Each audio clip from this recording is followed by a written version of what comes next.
The Bible is for me.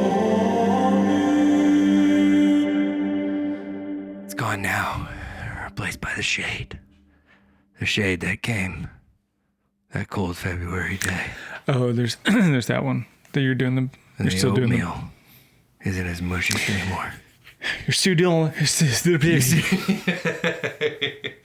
You're still doing. Tim, welcome to the podcast today. Thanks. It's good to be here. I'm so glad you're here. Thanks. You kind of. It's hard to do a podcast with one person. It is, but I did it for a while. I know. I sat through like 3 episodes of those. The good people at home, some of them are some OGs from the beginning. Back when I used to give updates on Penny Lane. Rest in power, Queen. Oh, poor Penny. Penny's no longer with us. But Tim is with us. And Anthony is me, and I'm here, and you're here. And maybe most excitingly, Jesus is here. 2 or more are gathered. Jesus' favorite sport is Tennis. American football. American football, that's right. Football season's nearly upon us. And in some ways, football season can never leave your heart if you stay there all season long, which is where I live.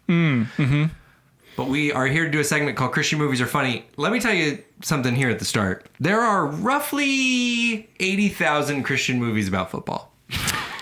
I'm now concerned we might have watched a different movie. What movie did you watch? I watched Past the Light. Okay. Yes, we did watch the same movie. Okay, you're considering this But I'm fish. saying Okay. to the good people at home, there are 85,000, as of now, based on when I started this sentence, 5,000 more Christian football movies have been released. Every time I'm like, let's do a Christian football movie, it's like, take your pick. Yeah, it's the easiest sport, I think, to Christianize. It's the most Christian sport.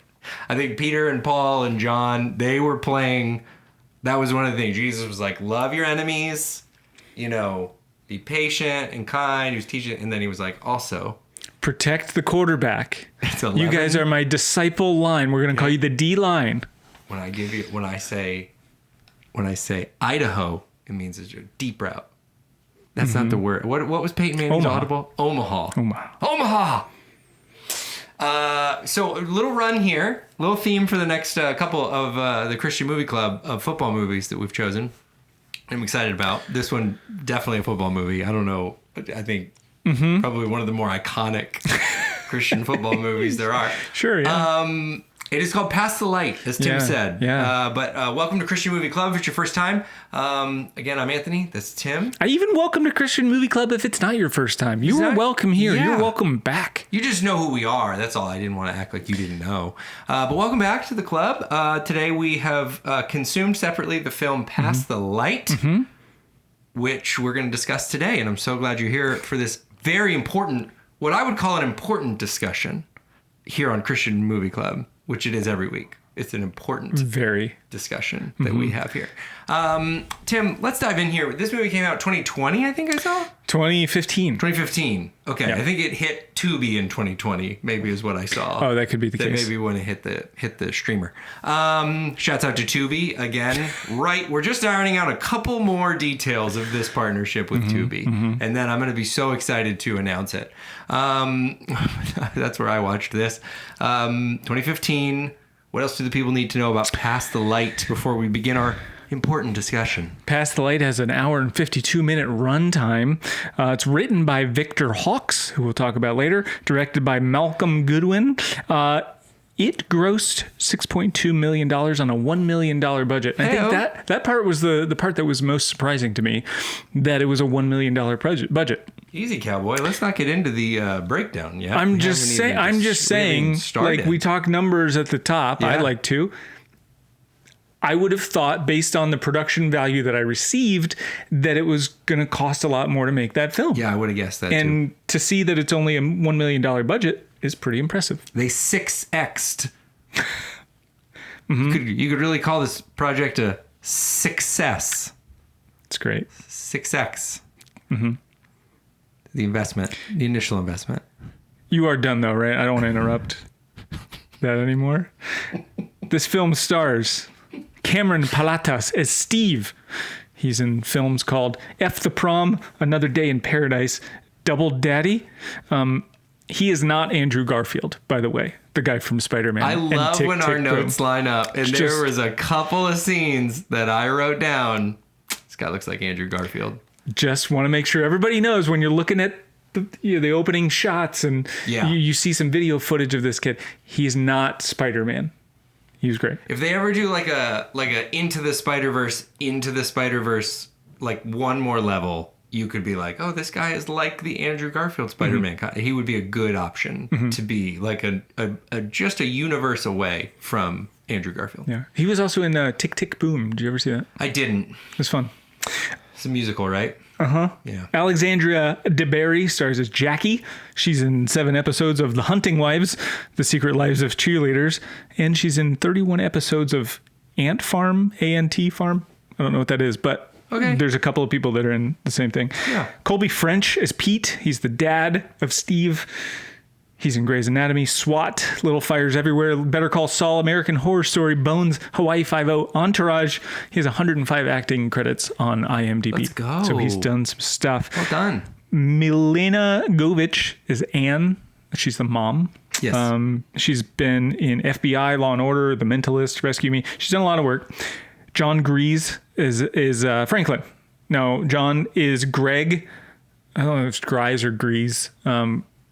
But he is Greg in White Lotus. That's what I most recently remember him from. Oh, okay. However, he has also been recently in It's Florida Man, so you may have seen him there. And he was in Lost and The Pretender and a couple episodes of Seinfeld back in the day. But most famously for me, he was Uncle Rico on Napoleon Dynamite. Who is this? This is Franklin, the politician guy. Yeah. Oh, my heavens. I know. That's right. I know. I had to be reminded of it. Totally checks. It's a totally different person. Uncle Rico obviously wears a very dark black wig, or just has really nice dark, luscious hair. But same guy. Who he was, and It's Florida Man. I don't know. That's really fresh for me, so I maybe would have recognized him, but I know. Man, now I can't remember. Yeah, so John has 155 credits on IMDb, so he's obviously done some work for a long time. Charlie Depew stars as Wes. He's the main, like, mean guy, the mean kid. Yeah. He's in The Ranch and Mad Men and The Amazing Spider-Man 1 and 2. Stars Lawrence St. Victor as Trevor. He was Trevor, the black guy who like ran the homeless or the community center. Yeah. He's an Emmy-nominated actor for Guiding Light. He was on Guiding Light for 7 years. Let's go. 243 episodes. And on The Bold and the Beautiful for 13 years. Yeah. And he did 830 episodes. Yeah. This dude has done some work. So we got some people. This is what I'm saying is, like, when I see it's a $1 million budget, right? Like, that's should have probably just gone all to cast, I suppose. Finally, this film stars Victor Hawks as Freddy. He was also the writer and producer, like I mentioned before. And Camille Kim Desjardins, I think is her name, as his daughter, Camille Greer. She was on an episode of Top Chef Masters, which is the kids' cooking show. Okay. She was the one that was in the wheelchair with him in the film. Freddy also did a film. Victor did a film called Be the Light, where he's a character named Eddie. So we have Pass the Light here, where he's Freddy, and Be the Light, where he's Eddie. What's his real name? Victor Hawks. Oh, wow. And again, he's the writer. Okay. He's the writer and producer of this film, and he's produced some other stuff too. So he's done some work. Okay. Yeah. Okay. Yeah. And I really liked him as an actor too. I don't want to spoil my You're thoughts. diving in. I'm sorry. I think it's so funny to think about Uncle Rico just for a moment. Just when you're like, you finish filming this movie, you finish filming Napoleon Dynamite, and like, what is your immediate thought of like, boy, that movie is weird. What I was just in was potentially going to be one that like is no good, and it ends up becoming like a cultural phenomenon. Correct. And then you're in other movies and you're like, that one felt okay, and it's like, oh wow, nobody. He's diverse. He does a lot of stuff. He's again in White Lotus. Did you see that? I saw the first season. Okay. I haven't seen past that, and it's like all new every season, right? Yeah, Like, They kind of kept Jennifer Coolidge for a couple of seasons, but they'll so have like first one one. character kind of carry over into another season. But it's really fun, and he's really good, and he's a different character there than he is here, and certainly different than Uncle Rico. Then the great Uncle Rico. Mm-hmm. Speaking of football legends, by the way, he could throw a football Over those mountains. over those mountains. Bet you he could. Okay, now you get a little bit of a sense. That's who is in this movie. Again, the year is 2015, year of our Lord, and all these people are in it, and it comes out. Can I do a quick change up on you real quick? Go for it. Give me the one line summary. Yeah. Because I feel like we've led the people to hear, maybe that haven't seen this movie. What's the one-line summary? Sure. Or the brief on it. Yeah. IMDb synopsis says, the story of Steve Bellafiore, a 17-year-old high school senior who decides to run for Congress in order to protect the faith that he loves so much. That he so loves. Sorry. I messed up the end. So but loves. That he so loves. So loves. So much. Etc. Bellafiore. Bellafiore. We got every last syllable, and we said it an awful lot. Okay, we got the cast. We got a little summary. Let's give the people a sense of the reviews. Yeah. The crowd reaction. Now, 6 million gross is certainly nothing to sneeze at. But talk to me about the reviews that we heard from the people that saw it. Not a whole lot of reviews to sift through. Okay. Let me just say that. One says 10 out of 10, great movie, very good movie. My cousin Colby French has a good sized role in this movie. I could then say that maybe there's some bias there. Who was Colby French? He was the dad. He was okay. yeah, he was Pete, the dad. I forgot. There's a 6 out of 10. It says good, but also in the text it says love it. It's good, very inspirational, nice work. Lesson for that was that we should more patience. Sorry, it's a little all over the place. I try to read what's on the teleprompter. Yeah. Lesson for that was that we should have more patience, Sure. no more hatred, and we should love one another. They said good and they said love it, but only gave it a 6 out of 10. Yeah. So I don't know. And then finally, there's a 3 out of 10. Not so is the title of that review. A big plus for showing the reconciliation of a marriage by looking past the hurt one feels now and having some faith in the good man or the good woman one originally fell in love with. More of this, please. Big minus for portraying Christians as haters. This is just not how it is. If there was a Franklin Bowman running for Congress, he would be on the news every night, including here in Canada, where the media is eager to humiliate anyone showing even the tiniest evidence of homophobia. Now, I would like to point out that this review was posted in Canada, and I live in the United States, and I might push back and say, but there is a lot of that here. There's a lot here. So if somebody did show some evidence of homophobia here in the United States, they wouldn't get a whole lot of pushback, because if you run in the right circles, especially in the conservative evangelical circles, you're going to, like, that's kind of normal. Yeah. I'm sorry. I'm really trying to process. So they're upset because of the portrayal of Christians. So they live in Canada in a film. and think that's a bad portrayal of Christians. And I would on say the political scale, I'm assuming, because everyone in the film's a Christian, as far as we know. Right. Well, I mean, there's Christian politics wherever you go. But Right. if you think that's how, if you watch that film and you go, well, that doesn't represent me here in Canada, I would say there's a good chance you're right. Yeah. But if you're watching this film and you're in the United States, Right. you may say, oh, yeah, that looks exactly like the Christian school I went to, or the I Christian see. environment I've been in. I see what you're saying. Canadians are just generally nicer and better and more welcoming people. Am I right? Yeah, Or I am mean, right? it's for the one I know. But also, like, it's hard for them because they don't vote on the queen. They just have the queen. And so it's probably hard to even get in the context of. What is there to fight about? Just kidding. I know that's not how it works. I have Canadian family. I need to be careful. I know that's not how it works. They vote on other stuff. Like the king now. All right, Pass the Light. That's it. Not many reviews. No. Interesting. Honestly, that's not that shocking. But to this me. is what we talked about last time, is that if you don't have anything extreme to say, you're Yeah. probably not going to put it in the... And I would say this whole thing kind of flew under the radar with some decent names, and I have not seen a lot about it until we did this film, or this film review. Let's talk about the moment we're in now, which is where we say a couple of things. First of all, from here to the rest of the podcast, there will be spoilers. If you would like to be able to pass the light, spoil free. Free from the shade cast by foreknowing conclusions. You can go watch the film. The link is in the show notes. You can go to tubi.tv/Bible is funny / just kidding. But won't that sound great, Tubi, when we're sponsored? We'll put the link in the show notes. You can go watch the movie, and then we can all yap about it as having all seen it. If you're good with spoilers, then just hang around. I also will say we do not personally know the makers of the film, anyone that did the film. We don't do this to talk about their intent or what they think about stuff or any of those things. We just are talking about the movie Past the Light that we watched separately, we consumed, and we come here today to discuss with you, our best friends. So that's my spiel. You can go watch the movie if you want. I'm going to give a more thorough synopsis that I do. I feel like sometimes I do an Italian thing where I say, I'm going to give a... And it felt like I said it there, but I don't know if it was noticeable. I'm going to give a more thorough synopsis. So if you haven't seen the movie and you don't want to watch the whole thing, maybe, or you're still on the fence about maybe I'm going to watch, maybe I'm not, I will get you caught up with the storyline so you know what we're talking about as we discuss. But if you'd like to watch the movie, no spoilers, I'll give you a moment to do that before we go forward.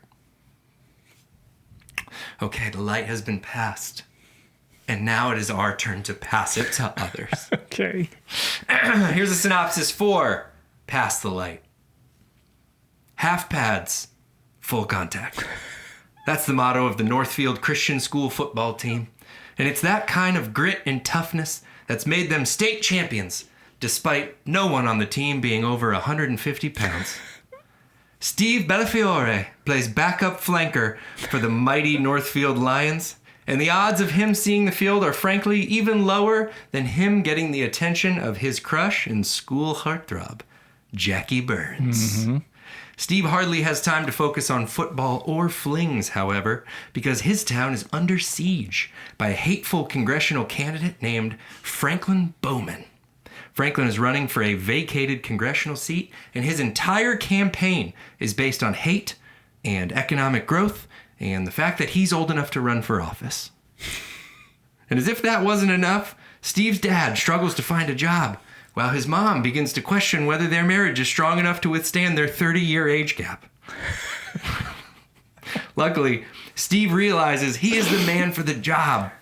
And I mean all of the jobs. He's going to fix everything. Mm-hmm. Despite not being old enough to hold the office, Steve decides to run for Congress. Despite not being old enough to vote, Steve decides to mostly campaign among his high school classmates. And while new to politics, Steve takes to it rather quickly. Within just a few short weeks, he is leveraging religious connections for political gain, ignoring the law entirely, hooking up with members of his campaign team, and giving jobs to members of his family that really don't deserve them. All's well that ends well, as the Lions unnecessarily run up the score on their opponent.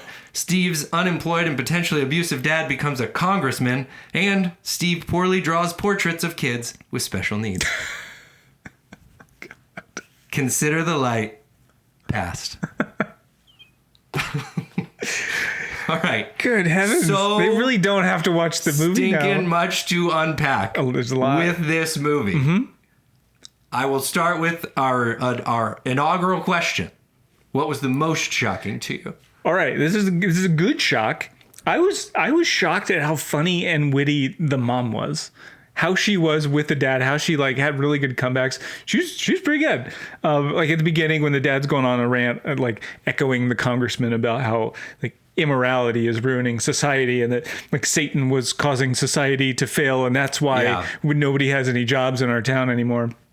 And so she goes, so Staten stole all the jobs? Yeah. And then he kind of pushes back and she's like, there's a manager job at Walmart you could apply for. And this other job, did Satan just forget to steal those? Yeah, right. Her little comebacks, and that was throughout the whole film. I was shocked at how funny they would make her. Yeah. I mean, I'm sure she's funny in general, but yeah, that was really good. I see no reason to withhold that she was the character that reminded me most of you.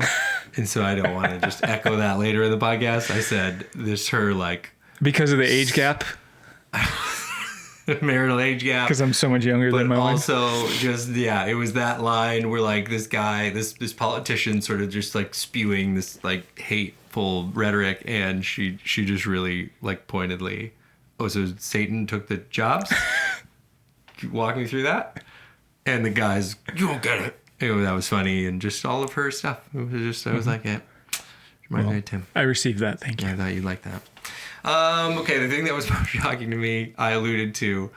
I need to back up and just get personal for a minute. I am really bad with sports movies because I love sports and I love movies. And when you bring two of these things together, I just have big opinions. Typically on any sport, you can talk to my wife about this. She hates watching any movie that has to do with sports. But I thought it was very funny. For the purpose of this story, they were not really short of storylines in this movie, but yet they had a football one where Steve wanted to get on the field, and they got him onto the field, and it was sort of the completion of that storyline. Kind of came out of nowhere, didn't really progress. He did some practice in the beginning. I think he did one practice in the middle, and then at the end he was randomly called on. Here's how they called on him. The score is 31-0. There are 30 seconds remaining in this game. And the Christian school lines up in shotgun and throws a deep pass. Yeah. And that would be enough to go, oh man, practically that's tough. His new friend Wes obliterates one of the other players to set a block so that he can score a touchdown in a game that is a 4-score blowout. With 30 seconds to go. A kid is being checked for a concussion on the other sideline. Surely thinking, this game's over. I'm not going to be blindside blocked on the last play. Surely the Christian school wouldn't do that to me, right? And he was eliminated from the game on the last play of the game. Maybe from the earth.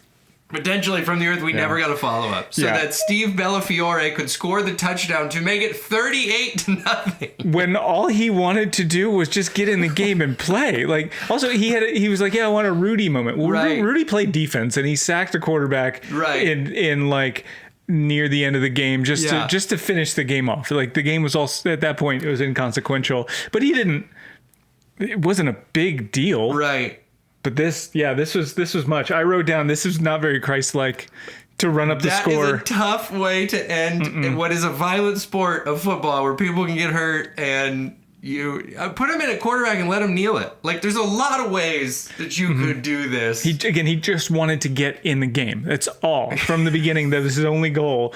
And then they're like, oh, but you have an opportunity to really like stomp on the neck of your opponent. 38-0 so that Steve could score a touch. Steve is not... This isn't like a Make-A-Wish situation. This isn't one of those cute basketball games where it'd be cool if the kid scored. Steve is running for Congress. He's dating the most beautiful girl in the school. Steve's doing fine. He doesn't need this. Doesn't need this. Why are we doing this? That was shocking to me. 38-0. Just to really prove it to him. Only if they got the extra point. Well, that's true. And Steve might have kicked the extra point. I think Steve went for 2. He was so sold it, and he went for 2. And then the onside kick after. The onside kicked it because he thought there's more to be had. Okay, give me a character you wanted to see less of. It was a collection of characters. It was when they did the video interviews after they distribute all the letters, and they show all the kids sort of reading what they got on their letters and what effect it had on them.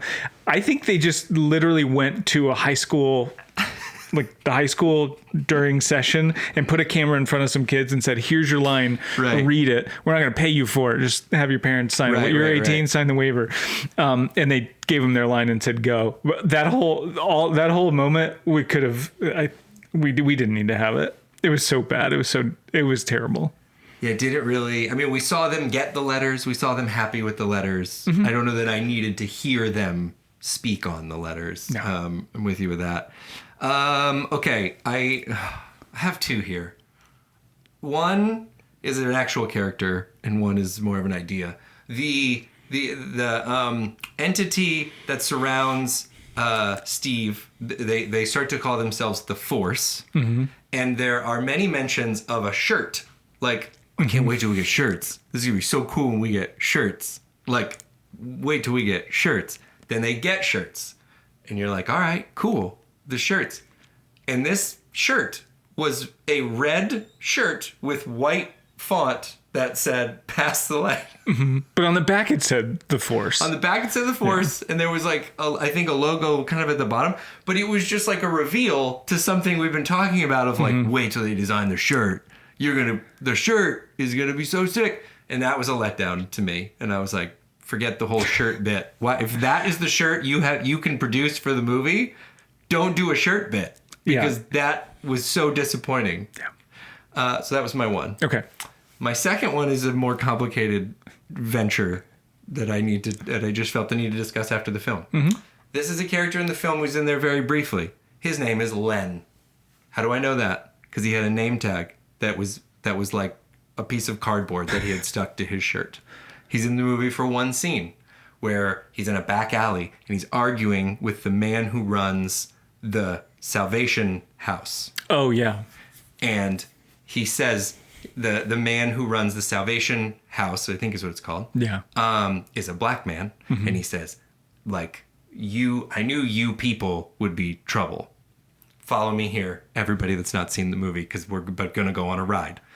He says, you people would be trouble. And the guy said, what do you mean, you people? And then Steve Bellafiore, Italian heritage, knows of racial discrimination from the 1920s. He's got some in him. He's got some spice in him. Some fire. Yeah. He's like, oh man, that's wrong. He talked to you like that because you're black. And then we find out later in the movie, he didn't say that to him because he's black. He said that to him because he's gay. Here's why we have to reverse engineer this and go back to Len, excuse me. Len is suggesting, as a stereotype, that gay business owners piled trash on the side of their building. That's the jump he's making? Now, we've already talked about it. Homophobia is real. People be connecting weird dots that there's a lot of just hatred and vitriol, and it's terrible. I don't know that I've heard that one. No. Where we're... They're untidy and they dress bad. I think we've... That's what he assumed would happen. Oh, the people next door that run the business are gay? Trash is going to be a mess. You know how they are. Sorry, what? Where is that coming from? I could have done less. I don't think that's actually what Len was saying, but I do think that's what Steve thought Len was saying. Right. Yeah. Right. That is open to interpretation. And because it's also, Steve was landing on some conclusions that we all could discuss. But that one, I was like, wait, if you're telling me that Len's... Yeah, I couldn't. Anyway, Len also wasn't very nice, so that's its own reason. Yeah, he stunk altogether, but that was my character I wanted to see less of. Give me a character you want to see more of. All right, I want to say the character Brinkley. He was the kind of chubby kid with the long curly hair. He's part of the Force. He made the blog. Yeah, he was fun. I wanted to see more of him this whole time. Yeah. He was really good. He had some funny lines. When he says... He kind of wakes up. Jackie Burns shows up at the at like their first meeting. Yes, and he's a nerdy fella, and he goes, "Why is Jackie Burns talking to us? Is it my birthday and I missed it?" Like that line stood out. I really liked him. The only reason that I didn't give another character, that I didn't say Willie in the character to see more of, was because I thought we saw Willie the perfect amount. I thought Willie crushed his role. I thought he was in there as a best friend. And so he's kind of an honorable mention. I just want to call him out for being like a really good character. What you're clarifying is the exact wording of this question we always do is you want to see more of. Right. And you are celebrating the amount that we saw Willie. They did it just right. Yeah. They did just the right amount. No notes, I don't need anything else from Willie. Yep. We got what we needed. We didn't, no more, no less. Definitely not less. But like him cheering on Steve at the rally when he's the only one in the stands, like clapping for him, and he's cheering. Everybody else is quiet. Like that's the kind of friend you want. And I really like the video, the ad that he made for Steve is exactly a high school production with a like digital camera. Yes. That's exactly what you're gonna get. He did fantastic. And what I liked about the film too is kind of an overall film thing, but they didn't have Willie, the character, fall into the trope of like, then the main character, because he's the best friend, they didn't have the main character get in a fight with him because whatever reason. Sure. You didn't notice me. We like they didn't do that. He was just best friends the whole time, and he was really likable. But again, my character to see more of was Brinkley, technically. Yeah. Brinkley was a great addition to the crew. I'll keep us rolling here. I feel like I just want to, because everything I want to say is just like agree on all that. Okay, man, I was really too many thoughts on this movie. A quick character I want to see more of because there's just not a lot to say, but there's a character named Skeeter T, and he was a radio DJ / he announced the football games for the high school. And you heard his voice in the beginning on the radio, and he was taking calls. And then he did the high school game, and he was wearing like there's like an internet running joke about the guy from Reddit, and he was wearing like that kind of like fedora style hat with a feather. And I just was like, they kind of like blurred out his eyes like he was mysterious. So Skeeter T was an interesting little side character. But my main two, gosh, I gotta go quick. The one I'm going to say is the character of the Salvation House. And the reason was I was not sure what we were doing there. Community center, but we were like feeding people at one point, which is like, all right. Then here's the real twist. On the wall was the quote, "What we do in life echoes in eternity." We'll remember is from Gladiator. Below that was a quote from Audrey Hepburn. They're both quotable. They're both in the yearbook, someone's senior quote. But I just thought, someone's making decisions. And honestly, this got bigger than the movie. Because I don't think they did that just for the movie. That's a real place that somebody put those quotes stacked, like one on top of the other. And I just was like, tell me more about this. What's happening here? Maybe they review movies there. Yeah, that would make sense. Maybe it was a little film house or something. All right, my last one is a character by the name of Jerry Glosson. Jerry Glosson. Yeah, why haven't you mentioned Jerry Glosson yet? It's a good point because we didn't see him hardly at all. He was the other person running for Congress, which would be the logical thing if you were really against a candidate running for Congress, would be to see what that other candidate's about. Like, particularly if you're not old enough to have the seat. There's another guy. And I thought it was just odd. We didn't see him, but then they were doing the debate and they were like, well, logically, he wouldn't just debate a kid because the kid cannot win the seat. So if we're going to do the debate, we need both candidates. So we got introduced to another candidate. And I thought, my goodness, we should have seen this person a long time ago. It's kind of crazy that you did this whole arc without that other. You got to disqualify him for something and say, like, here's why we couldn't support that guy either. Instead, we just went, I don't like that guy, so I'm running for a seat I can't win. We needed two bad options. That's what I'm saying. Yeah, no, I'm with you, and I do think, technically, if they would have introduced even one more character in one more like storyline going into this whole giant plot that they had created, it would be a little overwhelming, and I think it already was a little overwhelming, but not too bad. And again, I'm here for football, obviously. Probably could have cut that one and added Jerry Gleason. And it's super easy. Throw like an embezzling charge on him or something. You know what I'm saying? Do it early. Like, oh, look who's running. It's this guy who stinks and then Jerry who's stealing money all the time. That's all we needed. Just like DQ him. But instead I'm watching this movie and I'm going, wait, why are we not voting for that guy? That guy seems perfectly qualified to do this job. He's of legal age. He's like, he's actually running. He's trying to do the thing.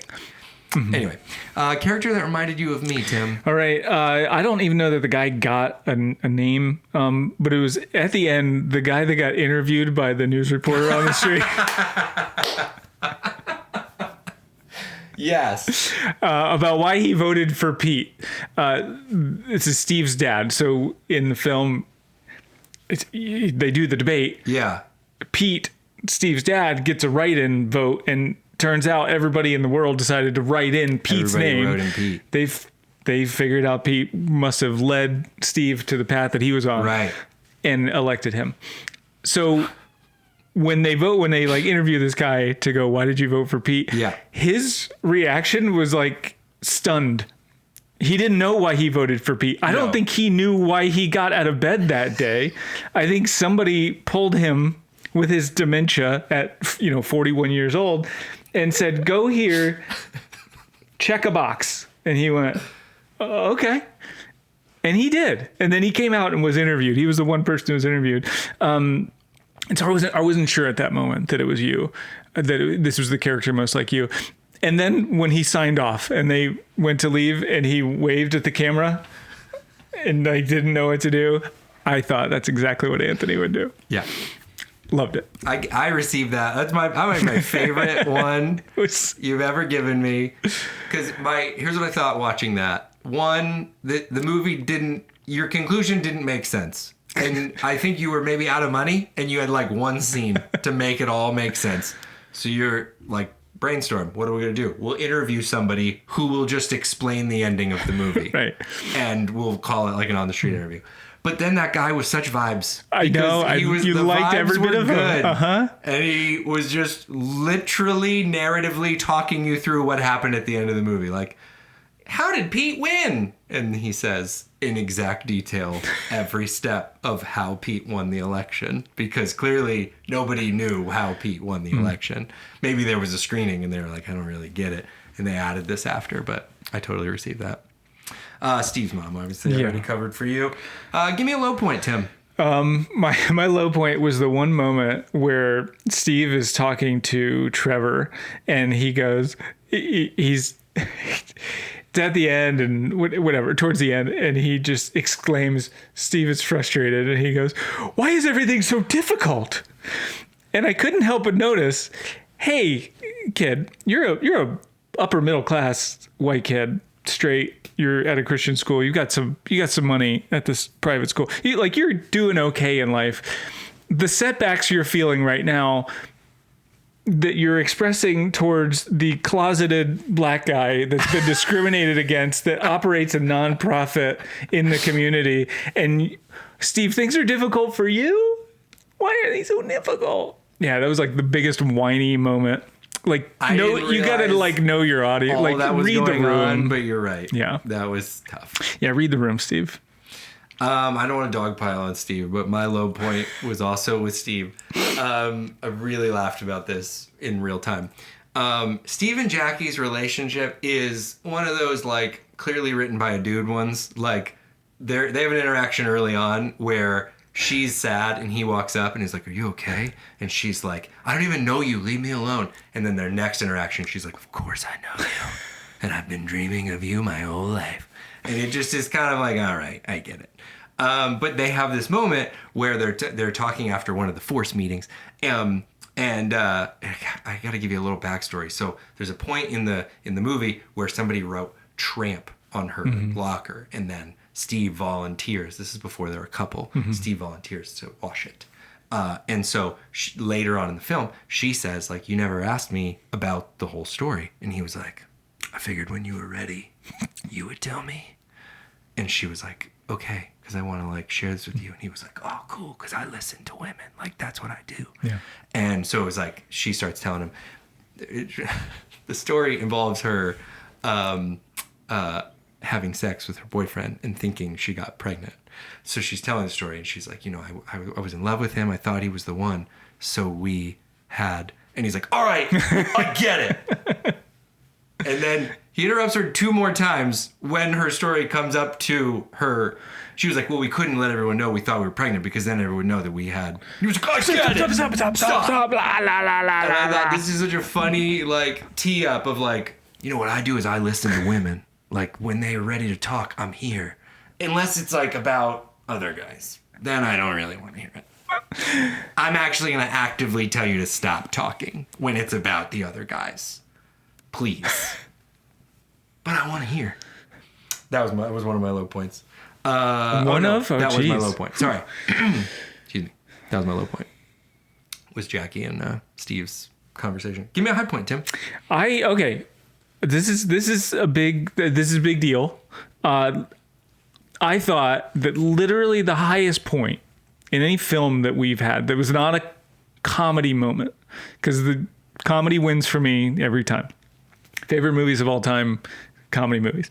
If you can't tell, this is my profession. This is what I do, is comedy. the highest like non-comedy moment was Freddie with his daughter Camille. So when Freddie, who is also the producer writer in the film, is with her, he I'm not going to get into the whole thing because like it's emotionally charging, I would say. Yeah. But you watch this dad interact with his daughter with special needs, and he's talking about everything, not just the stuff that he can do for her, but what like she gives back to him. Like he's doing all this stuff for her, but she's giving him like basically saying like, if you just stop and pay attention, like you're going to get something back from people around you. And like the smile that she gives when she's happy or when she's in a room or whatever, and she's smiling on cue, like, I'm sure there were difficulties in all of that to some degree, but like those moments, every moment that they had together, I was like, this is super cool. I really loved it. It was like very tender, very good moments. When she, like her face lit up and she was smiling, you know, that's real. It's legit. Yeah. And I thought that's super cool. They like kind of added a little bonus for the whole movie for me. Yeah. It's a great moment. I thought just throughout that there were, I think you'd have to call this like partly a comedy. Like there were certainly, I would say, like dramedy potentially, but like I'm only saying that to say like, it's not some slapstick. I'm trying to paint the picture. Like we've done these like alter egos where it's like, I'm putting on an old man mask and like it's goofball. And so this wasn't that. But when they were trying to be funny, I thought they were actually pretty good at it. And they had a good bit where this like super pretty girl, we said Jackie Burns, is like, okay, you guys call your friends on the yearbook club. And they were like, what makes you think we know the yearbook club? And then like immediately they're like, hey, John, I need you down here. Like it was just really, it was well timed. It was well executed. A lot of times, like the most funny stuff we see is like accidental humor stuff. And they took a couple shots at jokes and they hit. I thought so too. Is that your high point? That was my high point. Nice. Yeah, I agree. Yeah. Totally agree. And I feel like we can kind of jump into our rating system. Final rating. Yeah. Because of stuff like that, because of taking a swing at the comedy and they do the comedy right. Yeah. They take a swing at the sentimental and they do that piece right. Sure. There were some, I thought there was like cheesiness for sure throughout the whole thing. But I liked Steve overall. I thought he was a good lead character. I gave it a 4. What? I know. And hear me out. Hear me out. 4 was not like the typical. We have our rating systems of, well, is it just crazy watchable? Is it like because it's lunacy and you got to go see it with your friends, right? Or is there something quality to it? Should that bump it up? And for me, there was that. It was the quality side. So it was the quality side, and the story was really good. There wasn't like an ick factor in there. I thought it was going to be that they were like maybe doing all these nice things for the campaign, but they frequently go back to doing these nice kind things, treating people well, loving others, being inclusive. Yeah. These are all big things that we should be doing, especially like they clearly know what a Christian school looks like. Maybe not one in Canada. Sorry. But then halfway through them going through this campaign and doing kind things for the other kids. Yeah. He also goes back and acknowledges, I know I can't win this thing, but we can still do good stuff. Right. So it wasn't to win the campaign. It wasn't that he was writing notes just to get more votes, because that would have been gross. He already acknowledged that it wasn't for the votes. So there was no chance, but he wanted to change the conversation. He wanted to include people in the dialogue. And then of course, obviously doing something right. If you're a dude and you're doing like nice, kind things, oftentimes it is to impress a girl. And that's why I got the wife that I did, because I made her think that I was nice to people for a minute. And then she eventually changed me a little bit. But yeah, I thought there wasn't anything ick. I didn't. Again, the message in there was really good. It was different than what we always hear. Production value was good. Yes. Characters, some were funny that needed to be. Some were really funny. And sidekick character. It's just so much good stuff. Music wasn't great, but. Wow. I mean, one of my like little notes was that I had heard of some of these songs before. Well. I mean, listen, everyone's allowed to discuss after we've consumed.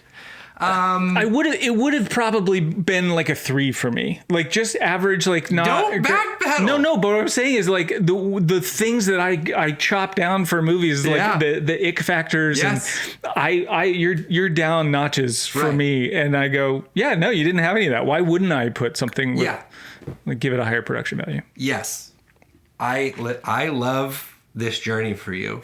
I think There's a lot what's here. happening with you in the last couple of reviews is just your little teddy bear inside is Stop coming it. out. Stop it. Because I was like a 2.5, 3 No way. on this. You've given me such crap movies I to watch know. that now I'm thinking mediocre stuff is okay. I was 2.5, 3, and what's funny is I thought to myself, yes, this is certainly less icky. There's an idea of like using certainly like this sort of like biblical adjacent, but you're making it super hateful just to make a common enemy, just to mobilize for political gain.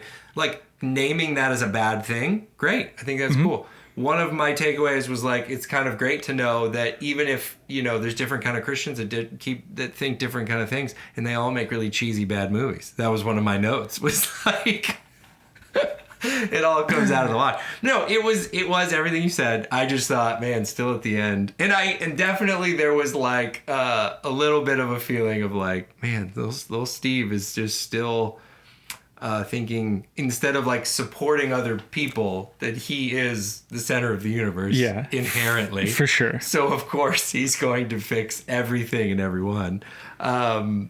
And that's fine. I guess we all do. But yeah, I had a 2.5, 3. And not a hateful one. Like, it was like, yeah, it's fine. It wasn't...